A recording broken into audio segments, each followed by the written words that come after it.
Habang nagkakagulo ang iba't ibang bahagi ng mundo, habang tumataas ang tensyon sa pagitan ng mga makapangyarihang bansa, may isang tanong na hindi mawala-wala sa isip ng maraming tao. Bakit parang hinahayaan lang ng US ang gera? Bakit sa kabila ng kanilang lakas, teknolohiya at impluensya, tila hindi sila direktang nakikialam sa paraan na inaasahan ng marami? Tahimik ba talaga sila? O may mas malalim na dahilan kung bakit ganito ang kanilang galaw? Sa video na ito, hihimayin natin ang posibleng sagot, hindi lang base sa haka-haka, kundi sa kung paano talaga gumalaw ang mga superpower sa mundo.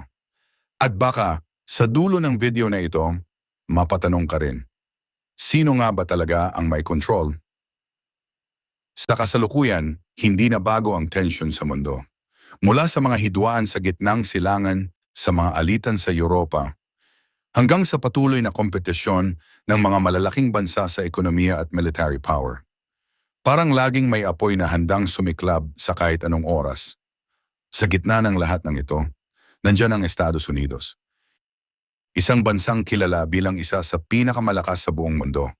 Militar, ekonomiya, at impluensya. Pero sa kabila nito, may mga pagkakataon na parang hindi sila agad kumikilos. Hindi sila basta pumapasok. Hindi sila agad lumalaban. At dito nagsisimula ang tanong, bakit? Unang dapat nating maintindihan, hindi ibig sabihin na hindi ka nakikipaglaban ay wala kang ginagawa.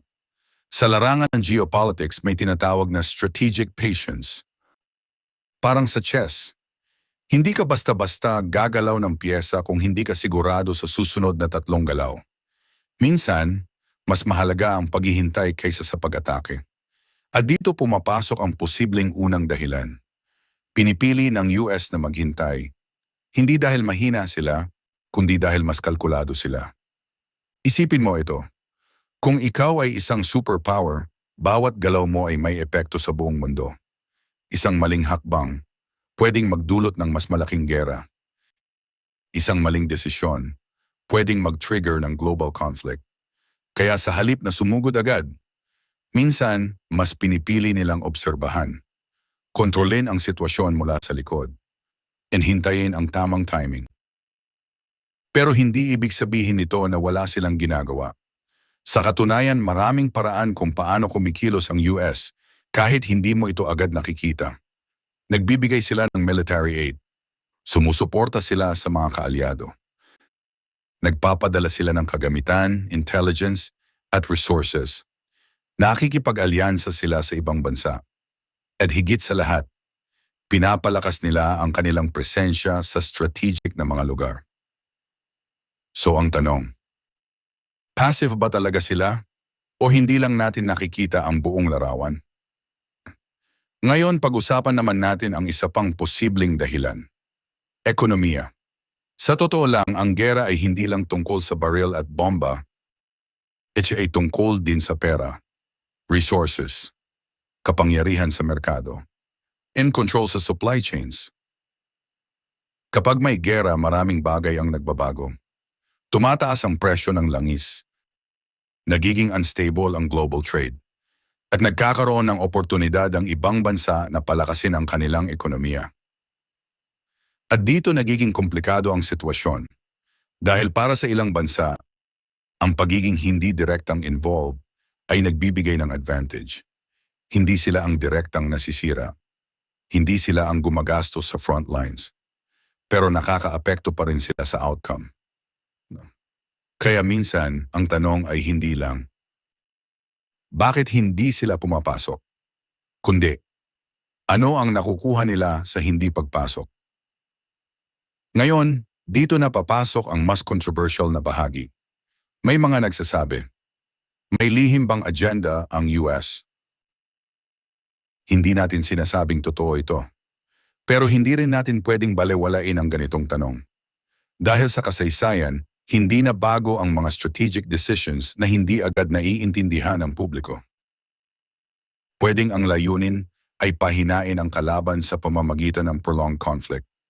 Pwedeng hinahayaan nilang maubos ang resources ng ibang bansa. Pwedeng gusto nilang makita kung sino ang lalabas na mas malakas at kung sino ang babagsak. parang isang laro ng paghihintay. Kung saan ang panalo, hindi yung unang umatake, kundi yung huling tumayo. Pero siyempre, may kabilang side din ang usapan na ito. Hindi lahat ay sang-ayon sa ideya na hinahayaan lang ng US ang giyera. May mga eksperto na nagsasabing, ang ginagawa ng US ay hindi pagiging passive, kundi pagiging strategic. Sa modernong mundo, hindi na lang direct military action ang sukatan ng kapangyarihan. Mas mahalaga na ngayon ang impluensya, alliances, economic pressure, information warfare. Sa madaling salita, hindi mo kailangang sumugod sa giyera kung kaya mong kontrolin ang takbo nito mula sa malayo. At kung iisipin mo, baka ito nga ang mas delikado. Dahil hindi mo agad nakikita ang galaw, hindi mo agad naiintindihan ang plano. Pero sa dulo, ramdam mo ang epekto. Ngayon, tanungin natin, ano ang epekto nito, Sigitin? Sa Pilipinas? Sa ordinaryong tao? Kapag may tension sa mundo, hindi lang yan problema ng ibang bansa. Ramdam natin yan dito.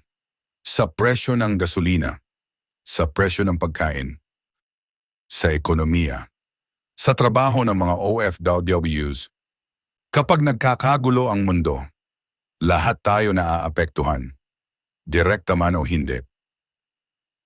Kaya mahalagang maintindihan natin, ang mga galaw ng malalaking bansa tulad ng US ay hindi lang para sa kanila. May ripple effect yan sa buong mundo. Kasama tayo. At dito tayo babalik sa pinakaunang tanong.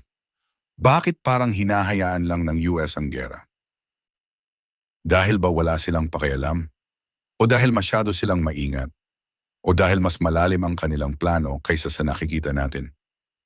Sa totoo lang, walang simpleng sagot. Dahil ang geopolitics ay parang chess game na hindi natin nakikita ang buong board. May mga galaw na nangyayari sa likod. May mga desisyon na ginagawa ng tahimik at may mga plano na hindi agad ipinapakita. Pero isang bagay ang sigurado. Ang katahimikan ay hindi palaging nangangahulugan ng kawalan ng aksyon. Minsan, to ang pinakamapanganib na galaw sa lahat. Kaya ikaw, ano sa tingin mo? Talaga bang hinahayaan lang ng US ang giyera? O ito ay isang mas malalim at mas komplikadong strategy? Mag-comment ka sa baba ng iyong opinyon. Gusto naming marinig ang pananaw mo. E kung nagustuhan mo ang ganitong klaseng content, huwag kalimutang mag-like, mag-subscribe, o i-share ang video na ito. Dahil sa mundong puno ng ingay, ang tunay na laban ay kung sino ang mas nakakaintindi ba nangyayari. At minsan, ang pinakamapanganib na galaw ay yung hindi mo nakikita.